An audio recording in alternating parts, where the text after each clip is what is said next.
International question! International question! International question! Anonymous. Connecticut. Ooh. So we know Connecticut, but that's all we know, okay? And stop trying to figure it out. All right, so Anonymous writes, yesterday I found out a member of my immediate family committed a violent crime, and I feel like my entire life has been upended. The family member suffers from addiction and severe mental health disorders, both of which caused me a lot of pain and trauma in my childhood that I'm still working through 15 years later. My primary response to this event has been anger, and because of this, I have reached out to a few therapists to help me work through and make sense of what's happened and my emotions. I know that I will eventually be okay, and the skills I've learned from therapy in the past and the skills I will learn from re-entering therapy will help me get through this. My secondary issue right now is my significant other. Immediately after I found out about the violence that happened, I considered calling my boyfriend, but then realized he would not be able to give me the support I need right now. So I called my best friend, who was able to help me talk through my feelings of shock, betrayal, and anger. I talked to my boyfriend later in the day, and all he said was, "I'm sorry, and let me know if you need anything." We have been dating for 2 years, and it's very clear to me that my boyfriend has no clue how to talk about emotions. And honestly, I don't feel like I can take on the job of teaching him while I'm going through this trauma. In the past, I've tried asking him how he feels about things, what his emotional responses are, and I've always get met with non-answers, which is a little frustrating and exhausting. I've asked him before if he's considered going to therapy, and his answer was, "I don't really know what I would have to talk about to a therapist." I've tried finding resources for him on how to deal with a significant other that struggles with depression, anxiety, and OCD, but haven't found anything good. I'm getting to the point where I don't know if I can stay with this person who inadvertently makes me feel like my emotions are all too big for him to handle. Please let me know if you have any good advice for a person whose significant other doesn't have the emotional toolkit to support a mentally ill person going through a major life event. Thank you. Oh, boy. Okay, well, first of all, there's a lot to unpack here. I, too, have a family member with addiction problems. That family member, I'm not going to go into it on the show right now, but that family member was involved in an accident that did severely harm someone. I found out about that much later in life, and it did really, really traumatize me to learn that information. You need to take care of yourself, listener. This boyfriend is not your problem. You got your own thing going on. It's very sweet that you're like, how do I teach him stuff? But fuck that. That is literally last priority on your goddamn list right now.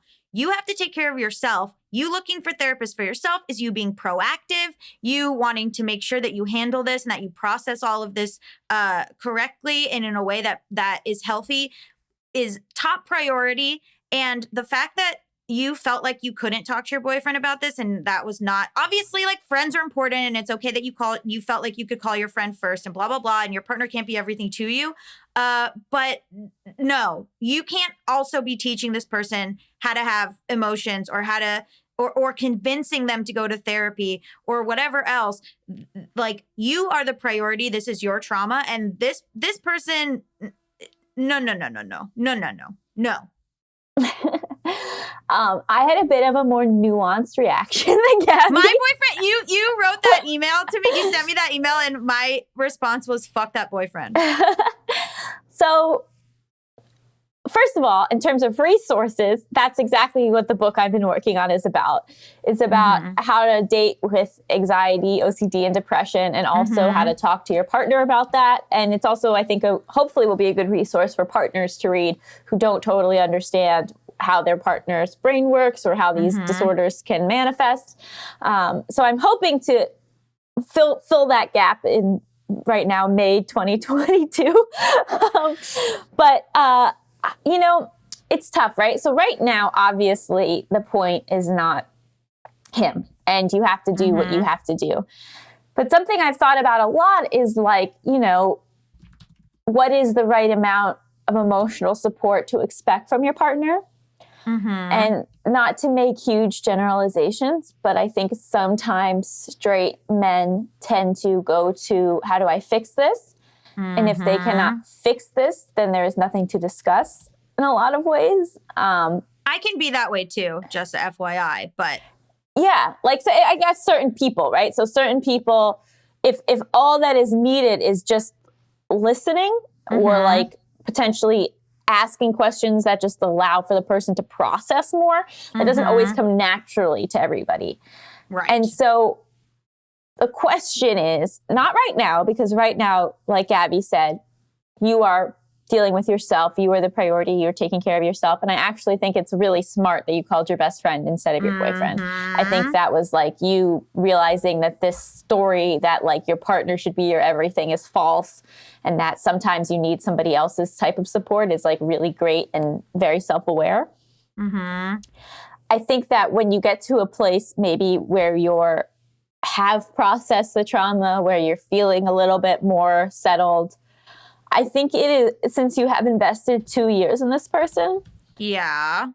I think it is valid for you to say these things to him and to say, look, I need more from you. You are not providing the emotional support that I need. I'm realizing that when I think about my life and when I think about the lifelong partnership that I want to have, this is something that I cannot live without. So I'm not saying this to you as like an ultimatum, but I'm saying that if that is something that you feel that you will never be able to offer me, then I do not think that we are compatible in the long run. Also, when someone says, what am I going to talk to a therapist about? That was such a red flag for me in so many relationships where it's like. Yes, but also some people just don't grow up knowing about therapy. Some people don't know what it looks like. Some people don't know what the point of it is. And so if like some people haven't had to do a lot of inner work or self-awareness. So I totally get that, you know? It's more just like now that you're saying this is what I need, if he is unable to provide that, then you have to walk away. But I always or unwilling. Unwilling or unable, which are both possible. But I always think that it is worth it to give your partner the opportunity to step up. Yeah, give them all the information. Give them all the information. Yeah. And you can say, oh, we've talked about this before, but really explicitly and directly say, I have thought about this. I have thought about my needs, and I need this from my partner. And so now I need you to look within yourself and decide if that's something that you are able or willing to do. I think sometimes we expect our partners to read our minds, and we expect that, like, obviously this thing was such a huge trauma. So obviously he's going to know exactly what to do, and he's going to know what I need. And so let me know if you need anything. Does sound flippant, but like, if he's going to say that, then you let him know what you need. Right. Like, and I also think like maybe sometimes they don't realize how much something is affecting you. Like, I sometimes have to be like, hey, this is very overwhelming. I'm kind of at an 11 anxiety-wise. I sometimes really, I used to get really angry, but now with Mal, I'm very much like, this is what's happening. Like, I need this. What a really good thing for you to do right now would be if you could just like do the dishes while I talk to someone on the phone about this or whatever, like, because my love language is acts of service. Unless you give him the opportunity to do the things that you need, he's not going to know, unfortunately. And your best friend might know, and that's because they're a different person. Just between us.